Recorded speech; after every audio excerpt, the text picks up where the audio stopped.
বিকেল ৫টায় চট্টগ্রাম থেকে ঢাকার উদ্দেশ্যে ছেড়ে আসা সোনার বাংলা এক্সপ্রেস লাল সবুজের পতাকায় মোড়ানো 787 এই জার্নিটি ছিল আলো আঁধারের এক অদ্ভুত মায়াবী ভ্রমণ। প্রায় ৫ ঘন্টা এই বিলাসবহুল নন স্টপ যাত্রা চট্টগ্রাম শহরের কোলাহল পেরিয়ে সবুজ প্রাকৃতির ও সন্ধ্যার আকাশে হারিয়ে যাওয়া অনুভূতি একদম অন্যরকম ছিল।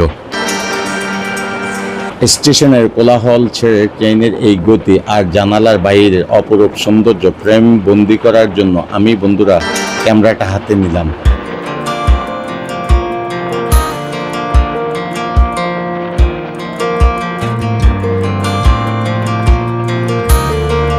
বিকেল 4:30টার দিকে যখন আমি চট্টগ্রাম রেল স্টেশনে পা রাখলাম, তখন চারপাশের ব্যস্ততা যেন জানান দিচ্ছে সোনার বাংলা এক্সপ্রেস ট্রেন নাম্বার 787 ছাড়ার সময় হয়ে গেছে। প্ল্যাটফর্মে চকচকে লাল সবুজ বগিগুলো দাঁড়িয়ে ঠিক 5টায় হুইসেলের আওয়াজ তুলে ট্রেনটি ধীরে গতিতে প্ল্যাটফর্ম ছেড়ে বেরিয়ে পড়ল।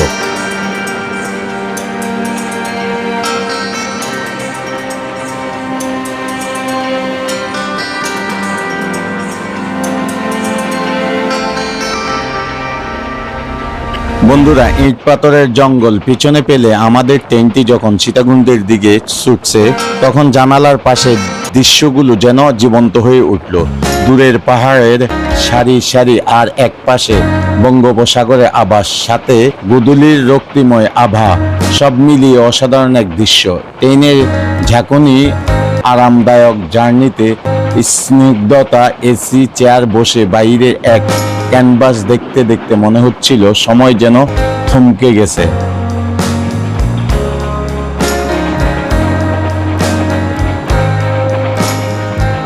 আজকের ওয়েদারটা এত মন মুগ্ধকর। মানুষ রেল লাইনের উপরে বসে বসে আছে, হাঁটতেছে, গল্প করতেছে, এবং কি মাঝে মাঝে আমাদেরকে হাই হ্যালো বলতেছে। খুবই সুন্দর একটা ওয়েদার আজকের বিকেলটা, যা স্মৃতির পাতায় চিরদিন মনে থাকবে।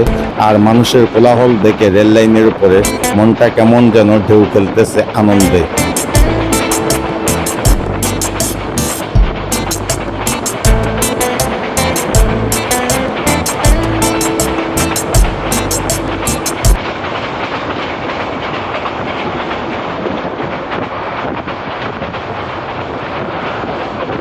বিকেল গড়িয়ে সন্ধ্যার কাছাকাছি তখন 4-5টা অন্ধকার হতে শুরু করলো, আর ট্রেনের ভিতরে মৃদু আলো শুরু হলো অন্য এক আমেজ।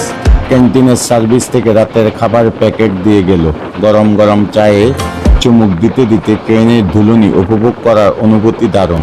ট্রেনিও কুমিল্লা স্টেশনের কাছাকাছি আসার সময় বাইরের মৃদু আলো ছায়া খেলা আর ট্রেনের নির্জন গতি ভ্রমণটাকে আরো রোমাঞ্চকর করে তুলল।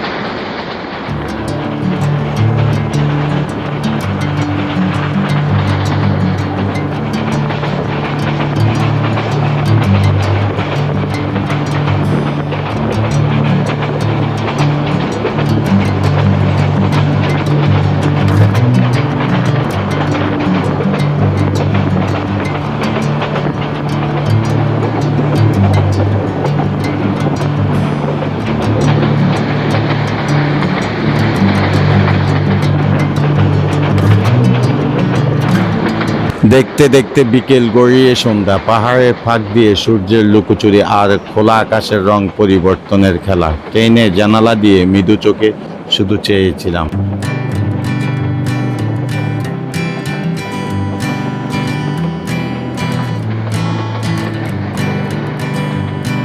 আর শেষ বিকেলের সোনালি রোদ এসে মুখে পড়ে যখন, তখন মনে হয় জীবনের সব ক্লান্তি এক নিমেষেই দূর হয়ে যায়।